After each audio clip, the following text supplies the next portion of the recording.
It was a beautiful African morning. Children were playing happily in the village streets. The women were washing clothes in the river and singing songs about lazy husbands. The great chief listened to the two men sitting in front of him. "Great chief, the man next to me is a thief," said the older man. "Is that really so?" replied the great chief. "Then tell me, what did he steal from you?" "One of my sheep," answered the old man. "And what is your answer to that?" The great chief asked the younger man. "Why steal sheep, great chief?" replied the young man. "I have lots of them. If I need more sheep, I buy them. I don't steal them from other people. He's the thief, not me." The great chief looked at the far mountains and smiled. Then he looked at both men. Was the young one lying? He wasn't sure. But the old man didn't have the look of a thief. This was a difficult problem. He wasn't going to find the answer in just a few minutes. But the great chief liked problems like this more than any other. It took some time to find the answer. People came to him from very far away to ask him to be the judge of their problems. The great chief liked this also. "I have a question for both of you," said the great chief. "The person who finds the solution will keep the sheep. Go home and think about this question. And come back only when you know the answer. What's the fastest thing in the world? Don't come back until you have the solution."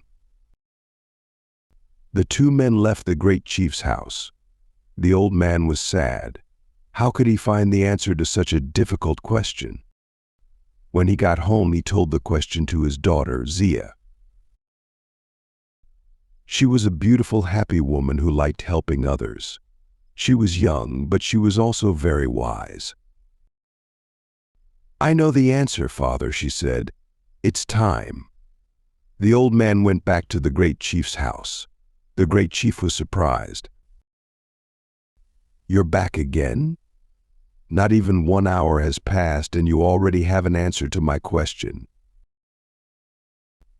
"Yes, great chief," replied the old man. "It wasn't so difficult. So tell me, what is the fastest thing in the world?" "Time," answered the old man. "It always goes too fast. There's never enough time for all the things that we want to do.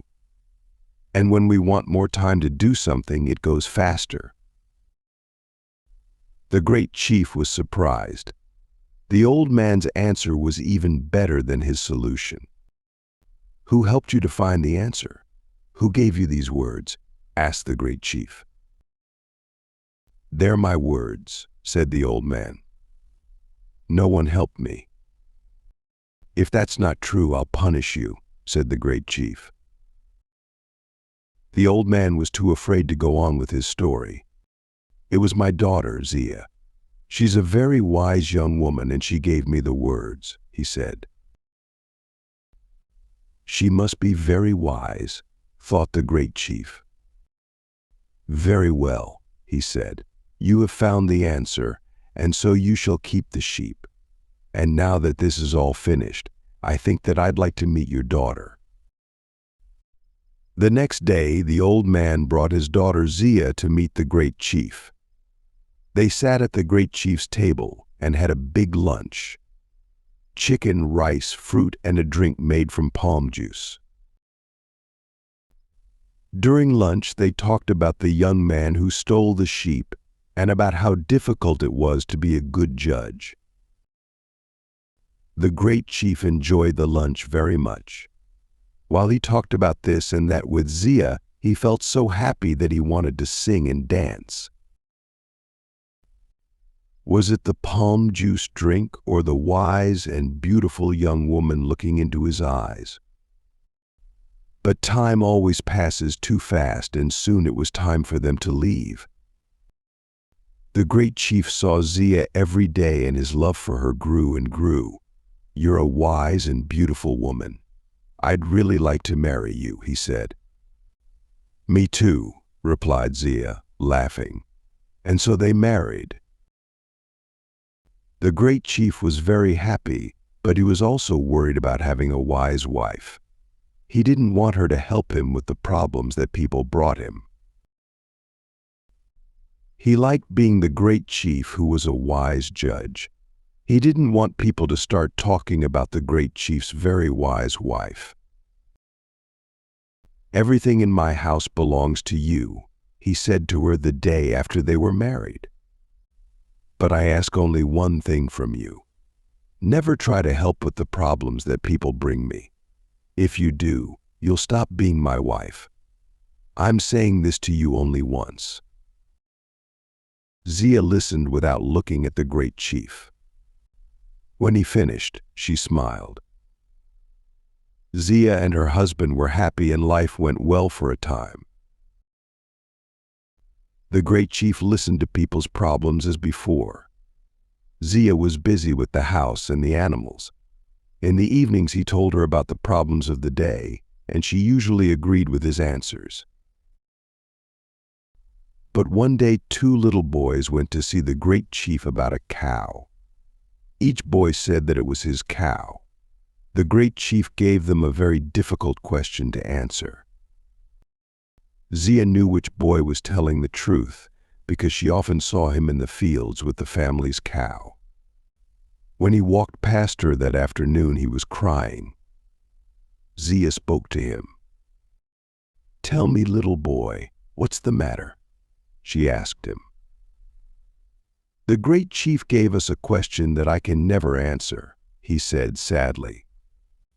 "What did he ask you?" His question was, "What's the biggest thing in the world?" Zia knew that she mustn't help the boy. But the answer was easy for her and very difficult for him. And he was telling the truth about the cow. "Go back to the great chief now," said Zia.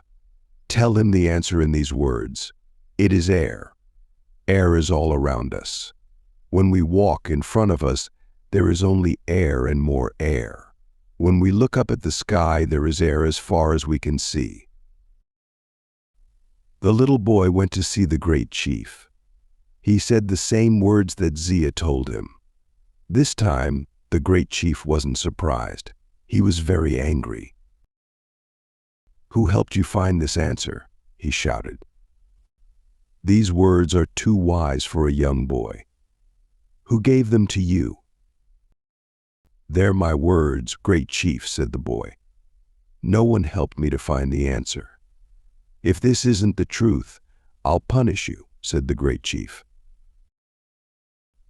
The boy was afraid. "It was your wife, Zia," he said in the end. The great chief was very angry with his wife. That evening he spoke to her. "Didn't I tell you that everything which I have belongs to you? You have done the one thing, the only thing that I asked you not to do. Now take what belongs to you and go back to your father's home." "Before I go, can I make you one last meal?" asked the woman. "Then I'll take what belongs to me and go." "Yes," answered the great chief. "Make what you want to eat. Take what you want to take. Just be sure that you're not still here tomorrow." Zia cooked the great chief's favorite meal, chicken with rice and vegetables. While he ate, she gave him a strong drink made from palm juice. She gave him many cups of it. At the end of the meal, the great chief lay down and slept. With her family's help, Zia carried the great chief to her father's home. They put him on a bed, and he stayed in a deep sleep all night. In the morning, a great voice woke everyone in the house. "Where am I? What am I doing here?" shouted the great chief. Zia ran into the room laughing. "You said that I could take anything that I wanted from your house. I wanted you, and so I took you." "You are truly wise," smiled the great chief. "Come, let's go back to our home together. Only a stupid man would send away so wise a woman. And you, my great chief, are not a stupid man," said his clever wife.